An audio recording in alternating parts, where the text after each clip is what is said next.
जी। महाराज जी जय सीताराम। महाराज जी, गोस्वामी जी का विनय पत्रिका में जो भाव है वो हमारे हृदय में कैसे उतरे? हम तो केवल पत्रिका के पद पढ़ मात्र देते हैं। प्रभु के सामने सियाराम जी के चरण कमलों की प्रेम लक्षणा भक्ति शीघ्र प्राप्त करना चाहते हैं। जैसे पढ़ने की बात है ना, तो जैसे एक माँ थी, वो पढ़े लिखे नहीं थी, उसके बेटे का पत्र आया तो किसी का भैया सुना दो, तो वो सुना रहा था और माँ के आंसू चल रहे थे। उसको कोई फर्क नहीं पड़ रहा था। क्यों? क्योंकि केवल वो सुना रहा था, उसका अपनापन बेटे से तो था नहीं, पत्र केवल पढ़ रहा था। लेकिन माँ के आंसू चल रहे थे। क्यों? क्योंकि वो बेटे की, उसके बेटे की बात हो रही है। हमारी बात समझना। जब मेरे प्रभु की बात हो रही है, मेरे प्रभु से बात हो रही है, मेरे प्रभु से विनय हो रही है, तो उस समय गोस्वामी जी की जगह मैं होता हूं।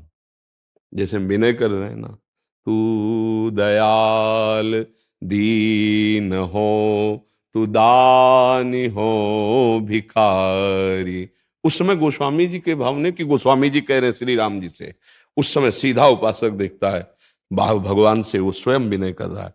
आप दयालु हो, मैं दीन हूं।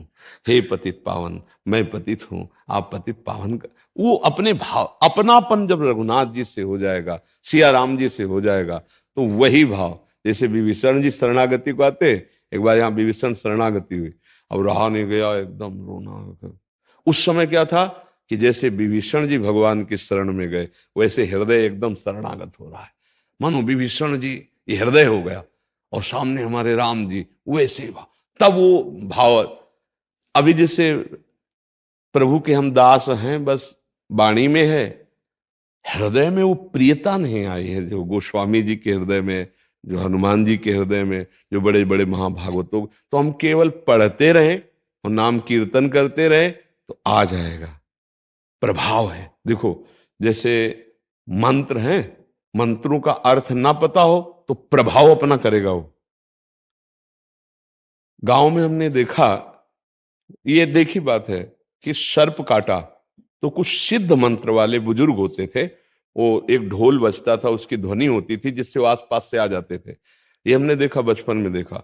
और वो मंत्रों के द्वारा स्पष्ट दिखाया कि फूल की थाल में ऐसे और ऐसे पीठ में किया, जहर था तो चिपक गई। बोले हाँ, काला सर्प ने काटा है। पहले प्रमाण लिया, फिर नीम के पत्तों से ऐसे ऐसे करके ठीक हो गए। शाम तक वो एकदम फ्रेश हो गए। और काले सर्प ने, अब वो जिसको सर्प काटा था वो मंत्र का मतलब समझ रहा है क्या? वो जोर जोर उच्चारण कर रहे थे, कोई समझ नहीं पा रहा था, ऐसे शब्द थे उसमें, जोर जोर उच्चारण कर रहे थे 8-10 लोग बराबर कई घंटे। वो समझ नहीं रहा था, लेकिन जहर उतर रहा था उसका, क्योंकि मंत्र का प्रभाव। ऐसे हम ग्रंथों का जब पाठ करते हैं ना, तो भले समझ में ना आवे, हम पढ़ गए, पर हमारा जहर उतर रहा है, पाप नष्ट हो रहे हैं।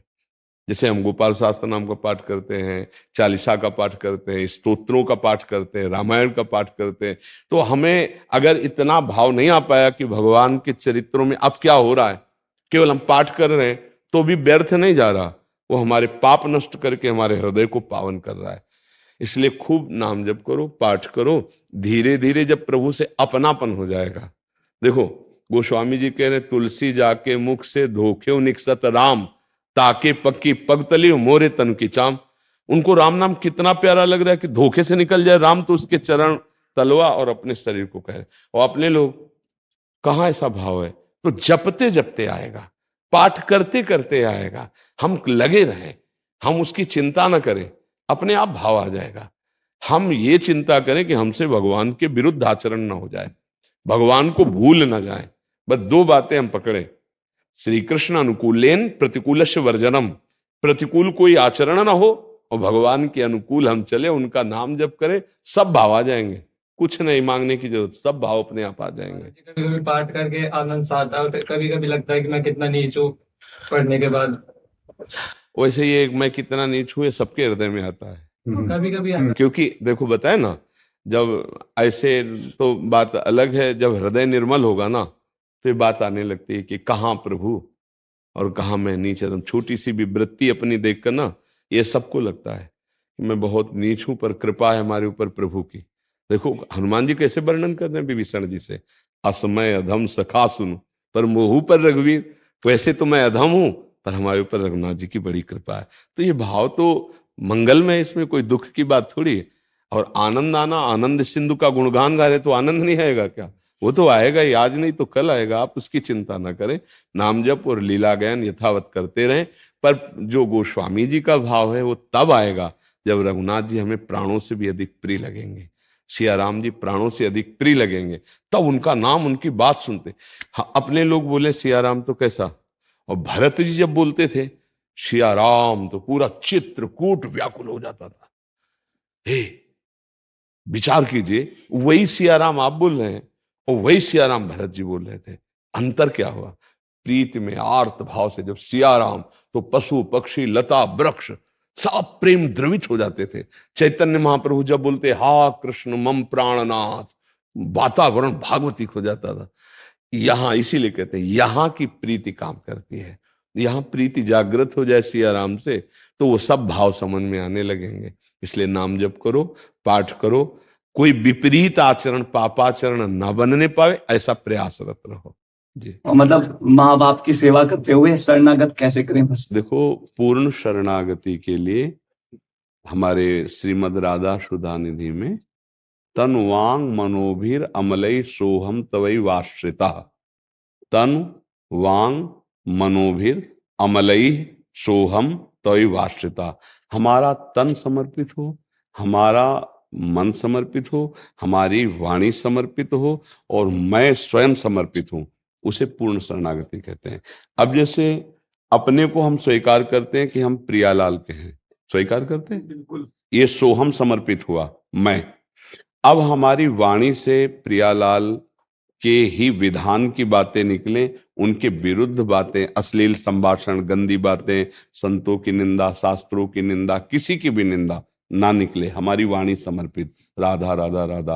और हमारे शरीर से माता पिता परिवार अन्य की जो सेवा बन रही, उससे मेरे राधा वल्लभ लाल प्रसन्न हो, क्योंकि वो सबके हृदय में बैठे हुए हैं। तो हमारा तन समर्पित हो गई पूरी शरणागति। गुरुदेव, अभी किसी को भी देखते हैं ना, जैसे कोई भी मतलब अपने भगत रूप, तो पता है मन में एकदम आता है, बाइक पे भी कोई जा रहा होता है एकदम हाँ। निगाह नीची हो जाती है। हाँ, बहुत सुंदर भाव। और ऐसे भी जैसे कोई भी साधारण भी है, गंदा आचरण भी कर रहा है, तो उसमें पावर तो प्रभु ही है ना। तो हमको उस पावर को देखना है, प्रभु कोई लीला करो नाथ आप ही हो, यही भाव रखना चाहिए। ठीक है, हाँ, मस्ती से। वो 17 साल पहले मेरे पिताजी गुजर गए थे। मैं महादेव की बहुत भक्ति करता हूँ। मुझे 6 महीने पहले सपने में नागा साधु आए और एक जन बोला कि मैंने बोला तुम मेरे पिता बन जाओ, तो कहते कि खंडोबा मंदिरा पूना, मैं तो आ जाऊंगा, क्या तू मुझे संभाल पाएगा?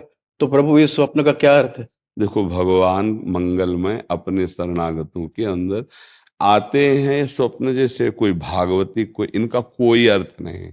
आप समझो, जब जगत स्वप्न में है तो स्वप्न तो स्वप्न है ही, ये जगत भी भगवत स्वरूप है। पर इसका देखो भगवान शिव क्या कह रहे हैं, उमा कहूं मैं अनुभव अपना, सत हरि भजन जगत सब सपना। अच्छा, आप विचार करके देखो, स्वप्न में 3 प्रकार के स्वप्न होते हैं। एक होता सात्विक जिसे आपने वर्णन किया, एक होता राजसिक जिसमें हम भोग भोगते हुए नजर आते हैं, एक तामसिक जिसमें लड़ाई झगड़ा मारकाट शुरू होती, और एक होते हैं बिल्कुल फेक, बिल्कुल व्यर्थ के, जिनका कोई मतलब नहीं होता। तो ये तीनों